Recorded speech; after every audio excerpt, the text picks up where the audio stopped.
Hi there, welcome back on the channel. Now, as you can see, it's time to review a French car. It's a Renault. It's a special model, at least in my opinion, because it's the Laguna Coupe. So maybe you won't find it on every road, even though it's in a quite straightforward configuration. It's got a 2-liter diesel engine with a manual gearbox and front-wheel drive. It's from 2010 and has done nearly 150,000 kilometers until now. So we have a coupe, and it's not your typical coupe as well, because it's not really a sports car. It's more like a GT, like a Grand Tourer. Being equipped with a 2-liter diesel engine that develops 150 horsepower and around 340 Newton meters.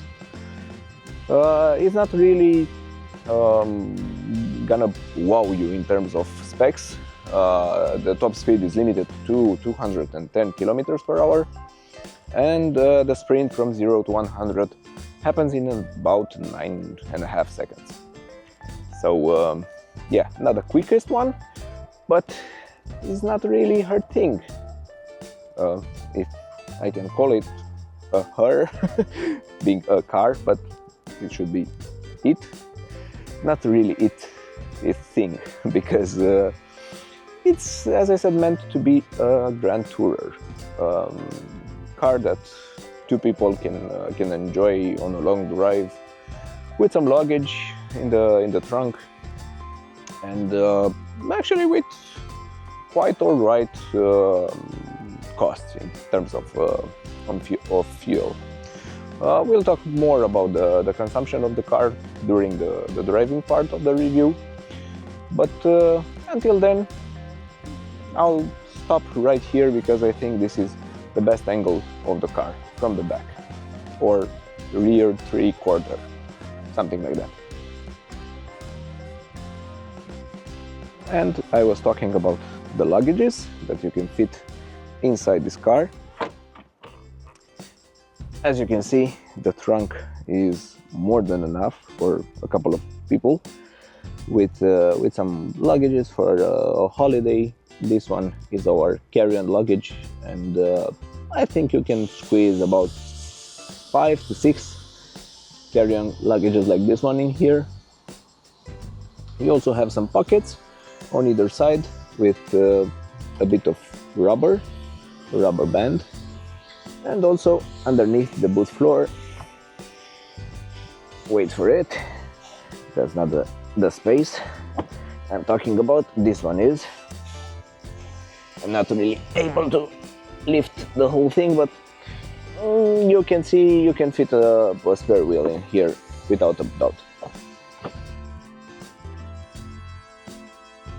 Being a coupe, it does mean that we only have a couple of doors, so I'm not able to show you anything in the back, at least not in terms of practicability actually.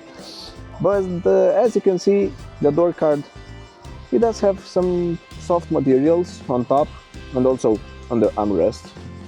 Actually, this is really soft, so interesting, yeah. And also the material, it's quite nice. It resembles the one from the seats. You also have some decor element here on the handle itself, and we also have the control for the electric window. A small pocket that it's actually covered, most of it, not on the back, but on the other sides it's covered. And you also have a speaker right here. In terms of the chair, it's a bit sporty, but it doesn't have lots of adjustments. You can only set it on height and the usual length, and you can recline the back seat, and you also have heating down here, but that's pretty much it.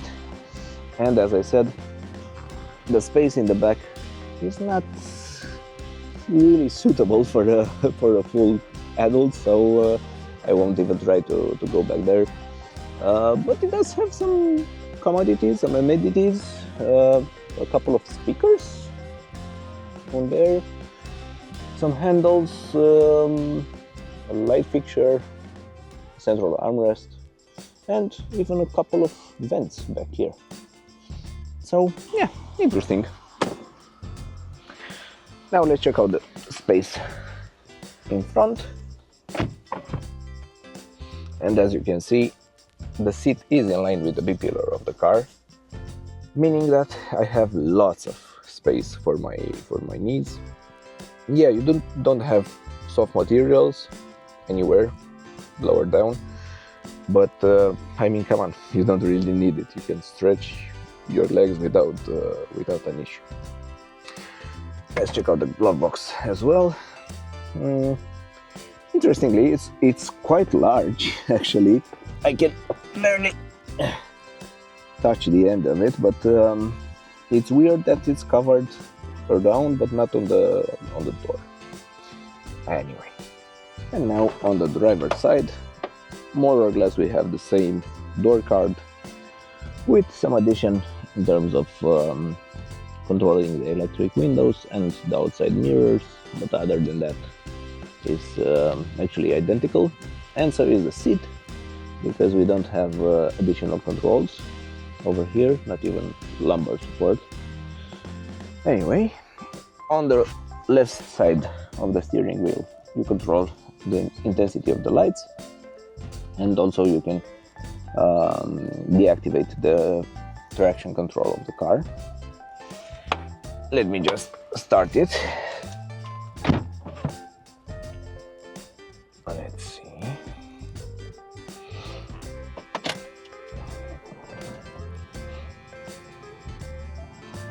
In terms of the steering wheel, it's not thick, but it does have a weird shape over here. It's quite big, this central part of the steering wheel. But other than that, it's alright. You do have physical buttons, and in typical Renault fashion from back in the day, you have the controls for the cruise control scattered around the interior. So you have a couple here and also a couple here. That's a bit weird. Anyway, going further back, you have some usual talks and another one for multimedia. Then the gauge cluster, it's analog. It does have a small display between the gauges, but it's actually quite nice. Sort of a minimalistic look. So yeah, interesting. On the center of the car, you do have some lights, mirror with frame, no sunglass holder. That's why you'll find mine over there, where the display for the navigation system sits. Then you'll find the climate unit, it does have physical buttons, which is always nice to see. Underneath the hazard lights, locking and unlocking the doors from the inside. Also some defrosting, front and rear. The cup holder, only one, but it does pop out from the dashboard, which is always nice to see. That's the way things used to be back in the 90s, early 2000s. Nice. You have the start-stop button and the spot for the card of the car, because it doesn't have a key in a typical Renault fashion. Then you have some controls for the multimedia, with a slot for CDs or DVDs, I'm not really sure. Down below you'll find a cubby with a 12 volt outlet and also a lighter. Then we have the gearbox selector and some additional controls for the navigation system, the aforementioned cruise control buttons, and the electronic parking brake. And underneath the armrest, you do have quite a small cubby and some ports, a USB and auxiliary port. Welcome to the driving part of the review. As you can see, we are set on a different road and we are already in motion. So yeah, you've joined me inside. I'm missing the word. It's not the city, but nearby. Near a city. It's actually the first review on this year, on 2025. And as an element of novelty, I do have the owner of the car with me, and we're gonna chat a bit about the car. I'll start with some facts that I forgot when I did the static review. The weight of the car, actually, it's tipping the scale at about 1.5 to 1.6 tons, so it's not really a heavy car for modern standards, but it's not so light that can surprise you in terms of accelerations or handling, to say so. As we are currently on a stretch of road that's quite open, I'll start with the noises inside the cabin. We are currently running at 90, so this is the noise inside the car.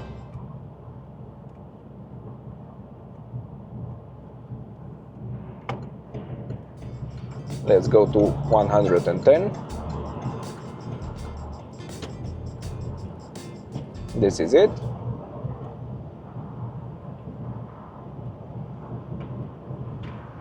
You can try 110. Yeah. And for a short burst, yeah. This is it.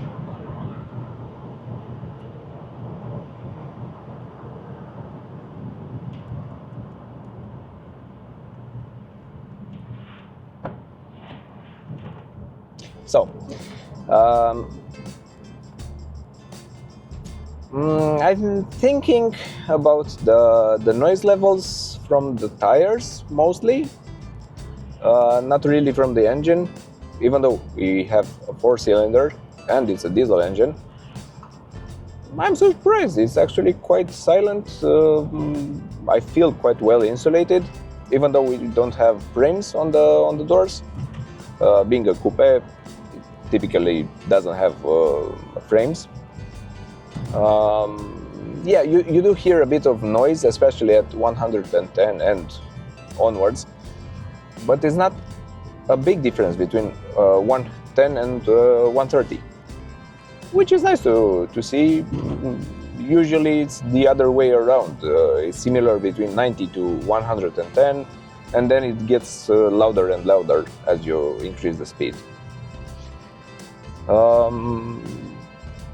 So, my first impressions, the car is actually quite comfortable.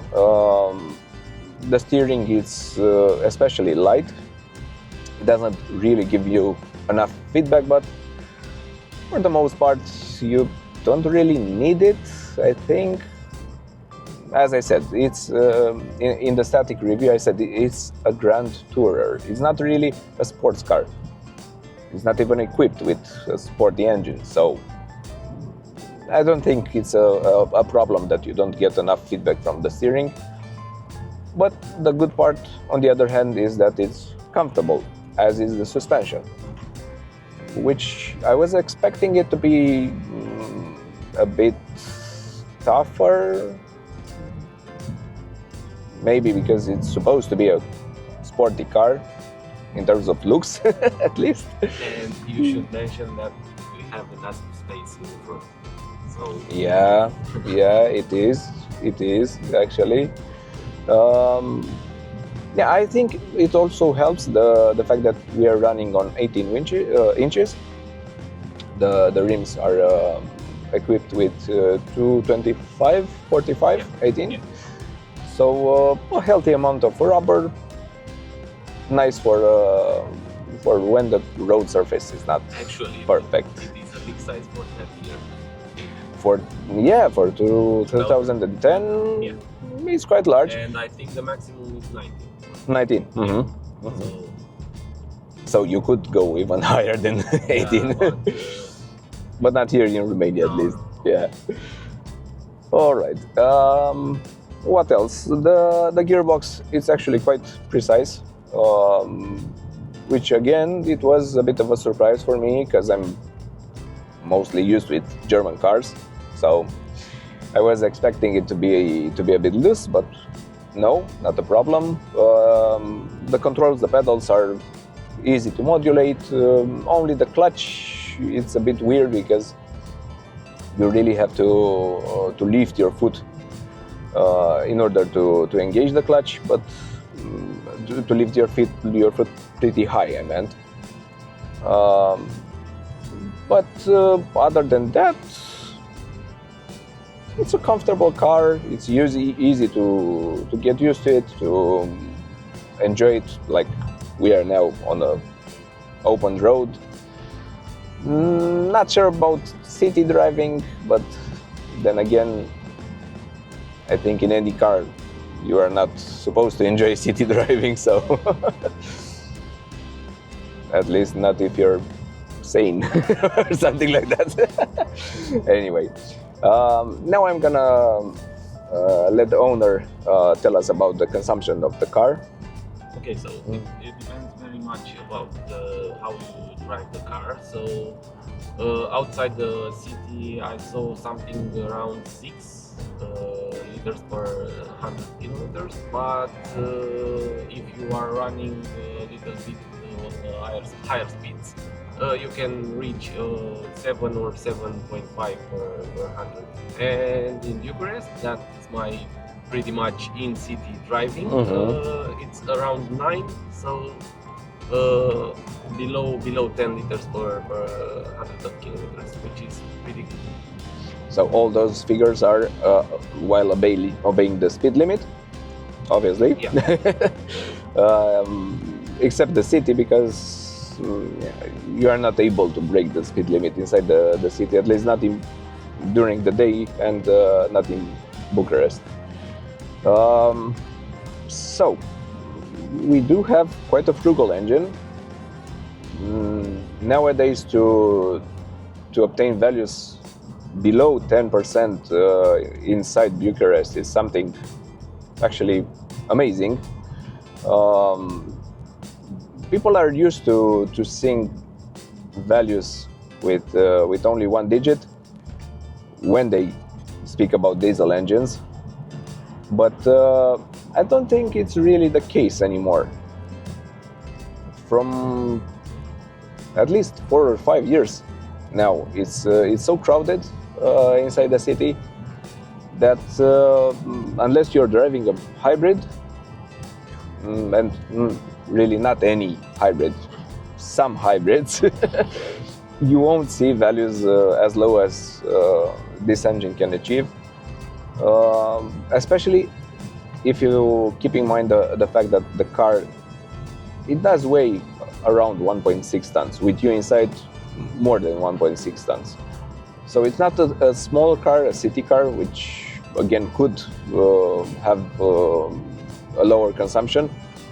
It's actually a pretty big car, which does have a lot of luggage space, a lot of space for the passengers. All right, not on the rear bench, but you're expecting it to be a bit cramped back there because it's a coupe after all. So yeah, it's interesting. It does lean a bit in the bends, but going back to the fact that it's actually a GT, it's more than fine to do so. And as I was talking with the owner, it's not your regular Renault Laguna. I mean, after you arrive at the destination with this car, you're gonna turn around. You're gonna want to see it, and you're gonna enjoy it, because it's pretty to look at, it's comfortable, it doesn't break the bank, even if you're going on a long trip. So yeah, what's not to like? I mean, yeah. Now let's switch to the problems that actually the problem, because the owner did encounter one problem with this model, and again I'm gonna let him tell you everything about it. Yeah, so the problem was just after I bought the car during the last year. So how it feels when I saw the problem. The car didn't accelerate around 2000 ATM. So at that moment, the car stopped accelerating and then start to accelerate very, very, very fast. So the problem was at the turbocharge. The turbocharger. Yeah. Mm-hmm. So it was Bent. Yeah. You said it was bent. Yeah, the air part of the yes. turbocharger. And it was just refurbished. Yeah, it wasn't replaced.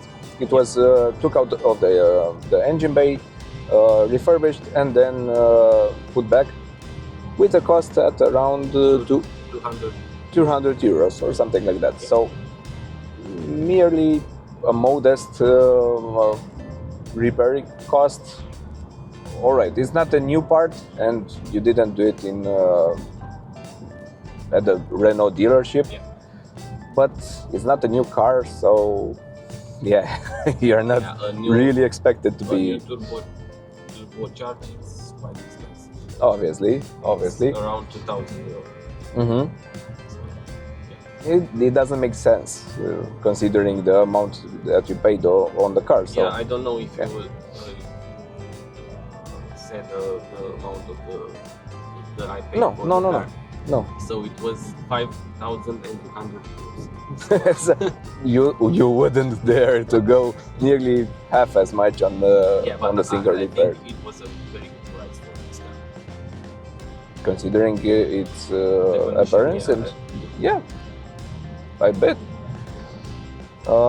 So that was the only problem that he encountered. Other than that, obviously the usual maintenance. So if